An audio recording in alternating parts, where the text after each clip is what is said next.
let's talk about the cold call. So what are your philosophies around the call? And if we could kind of break it down almost into chunks too, how do you like to introduce the call? Like what do you feel is the purpose, I guess, of the cold call? We can kind of start there. The purpose of the cold call is to sell time. You are not there to go into a deep overview of your solution or what it's going to mean for them. I think a lot of reps are paralyzed by needing to over prepare. And this was the biggest mistake I made when I first started cold calling. Is I was sitting there at my desk. I had a list of prospects to call. I was excited. And I was sitting there one day just ready to make calls. And my desk mate next to me, she had been there about a year. I was about 2-3 months in. She's like, what are you doing? I'm like, I'm preparing for this call. I was looking at the LinkedIn page. I was looking at the company website, the prospect, the account notes.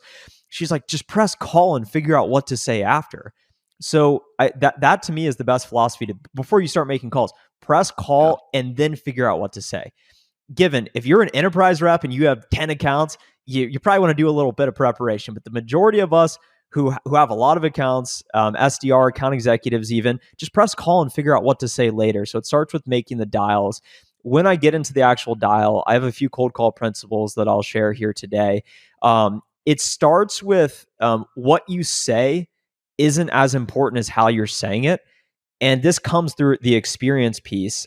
So when you got to find your right voice. I almost call it the DJ voice in a way. So you have the upward inflection, the downward inflection, taking appropriate pauses. So when I get into the call, I'm going to try and sound authentic, and I'm just going to try and come across as a normal person first and foremost. When I get into the actual call, an additional cold calling principle is if the call feels rushed, it's you who are rushing the call. Because a lot of the time you're going to be immediately met with one of those, hey, I'm in a meeting. Who are you? How'd you get my number? Local area code. What is this? What are you saying? Are you trying to sell? Is this a sales call? They will try and artificially speed up the conversation. So controlling the pace at all times, like LeBron James with the basketball, you got to control the pace at all times. And if it ever feels rushed, it's you who are rushing it.